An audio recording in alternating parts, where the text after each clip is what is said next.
Hello and welcome to another edition of Ask Ron. This is going to be a shorter one, I think. Looking at the questions I have here, all submitted from Glen Hill 68. He's an MD member from the UK. Appreciate all you men and women from the UK that post on the MD forum. Gives us that international flavor. And we love all our forum members, for the most part. So his first question is one that I always have an answer for. Which things most annoy you when you're at the gym? So being 48 years old now, old and cranky, a lot of things annoy me now that probably didn't annoy me as much years ago. Number one on my list with a bullet is people not putting their weights away. It drives me crazy to see people bench pressing, putting a plate, 2 plates, 3 plates on, squatting, 1, 2, 3 plates, and then just walking away when they're done. Leaving it on there for someone else to deal with if they want to use that particular squat rack or bench. That's their problem. And it's rude, it's inconsiderate, it's a sign of the times. I understand it's people being polite and considerate is not as common as it used to be.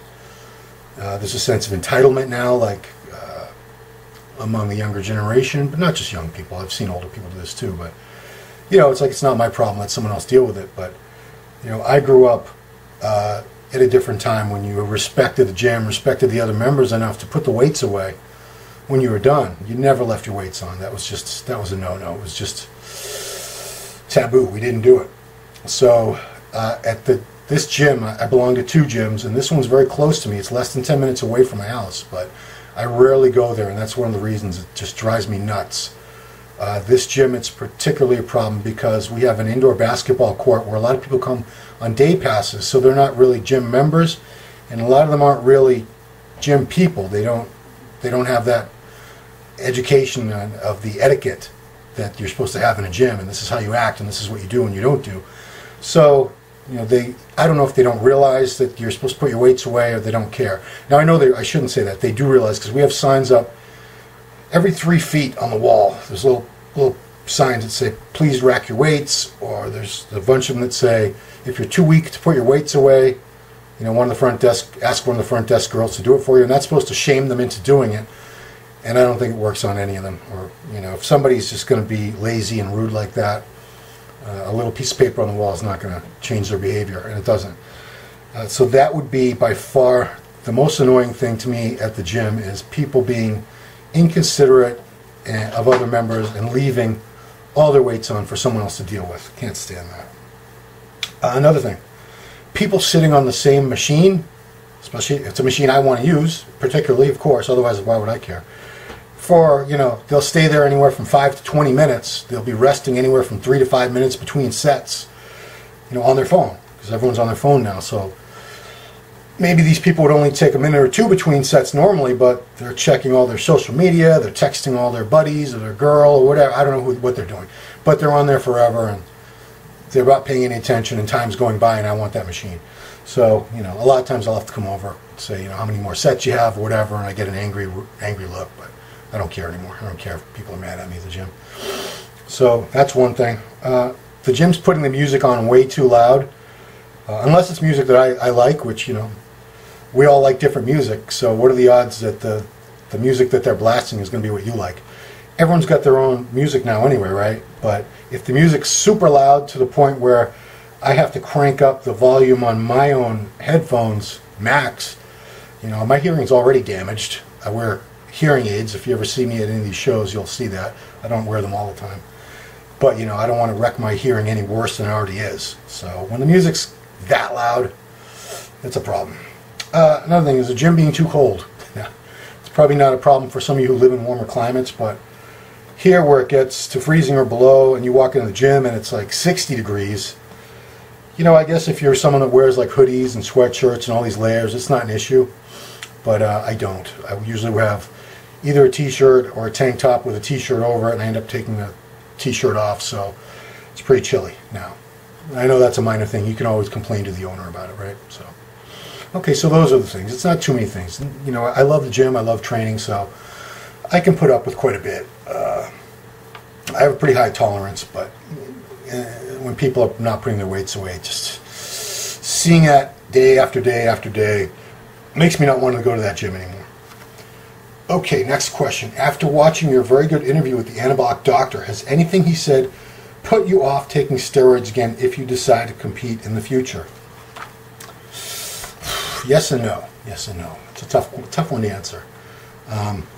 You know, I believe my approach, compared to a lot of people I speak to, is fairly conservative. I don't believe I'm taking undue risks.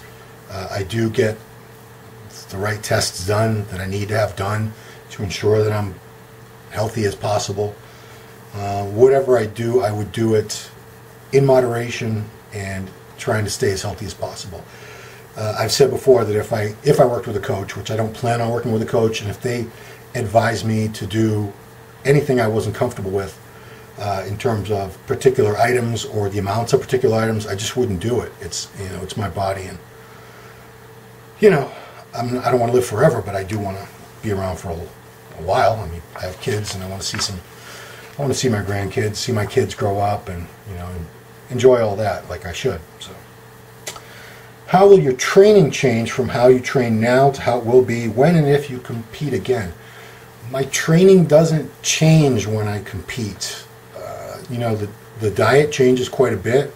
I'm eating much cleaner. The carbs will come down significantly. I don't go no carbs, but I would take the carbs down to about half of what they are in the off season for the most part. That's roughly what my contest macros are.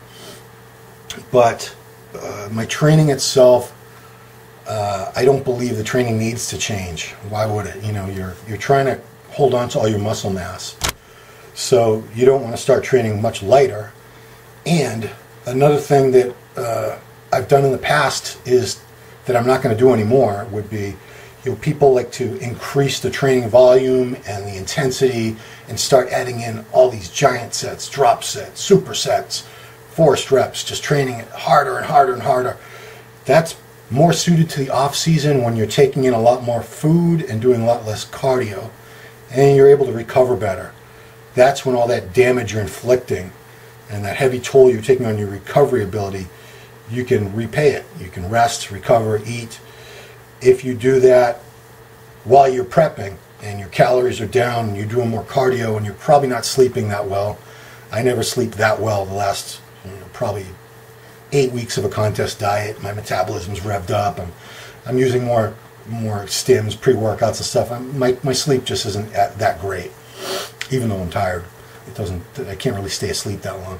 So in the past when I've done that, I've always ended up losing a little bit of muscle, and it took me a long time to make that connection that I was putting all these demands on my body that it couldn't really meet due to the circumstances of the prep. And that's with gear and everything. You still need to recover. You still need to recover between workouts, and if you're doing all that extra intensity and volume, some people will even train more frequently. They'll be doing double sessions and all that, which is okay if you're doing brief double sessions. But if you're doing 2 90-minute weight workouts a day, you better have no job and 12 hours to sleep. That's all I can say. So, I think the training, if anything, should be a little less volume, more straight sets.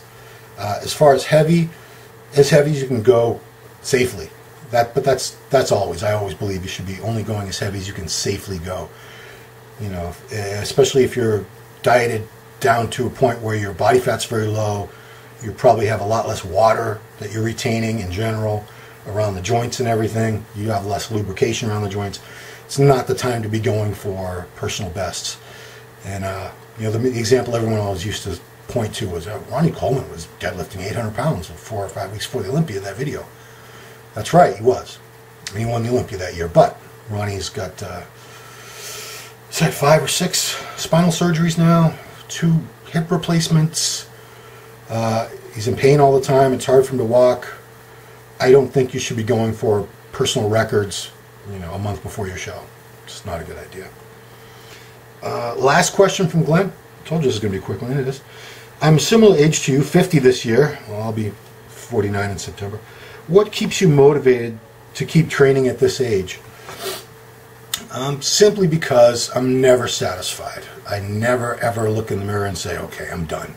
I'm done. Always see something that could be better. Always. I've never been 100% satisfied. I don't think any true bodybuilder is ever satisfied because we're always a work in progress. There's always something that could be better, and I have quite a few flaws. So I always need bigger arms. My waist isn't that small, so I always need wider shoulders, wider back. You know, I'm happy with a couple body parts. Maybe my quads are about as good as they need to be. My chest is probably as good as it needs to be. Everything else can be better for sure. My shoulders could be better. They were better years ago. You know, before I had all these issues with my shoulder, I was going heavier and able to get better range of motion and pumps and things, and my shoulders were a little thicker and rounder back in the day than they are now. There's no doubt about that. But, you know, it's always about improving, and even just to maintain.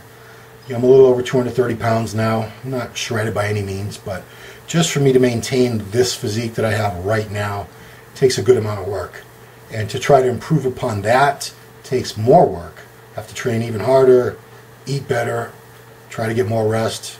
You know, it's not my life. Obviously, it's a hobby. I'm not a professional bodybuilder. I don't get paid to do all this. Never will, never have, and never will. But it's a hobby. It's a big part of my life, and you know, it's a big part of my identity, for better or worse. So I'm always going to be the best at it that I can, and strive to be better. So that's what gets me, you know, to the gym every day. And you know, I still get excited about going to the gym, and you know, I'm always thinking about the next workout, at least a little bit. Like, what do I want to do next time, or you know, what haven't I done in a while that I should try? What exercises, or you know, what can I try to get a better pump? Can I try to do a little more weight in this exercise? There's always something, some little goal that I have, and you know, especially the physique, I always have goals, always want to be better. Whether I ever compete again or not, I'm still trying to have the best physique I can. That's bodybuilding. It's just constant strive for self-improvement. So that's what keeps me going. So this was a quick one. Didn't get too many questions, but I wanted to get this one out because there were some good questions. Thanks for watching. We'll talk to you next time. Bye-bye.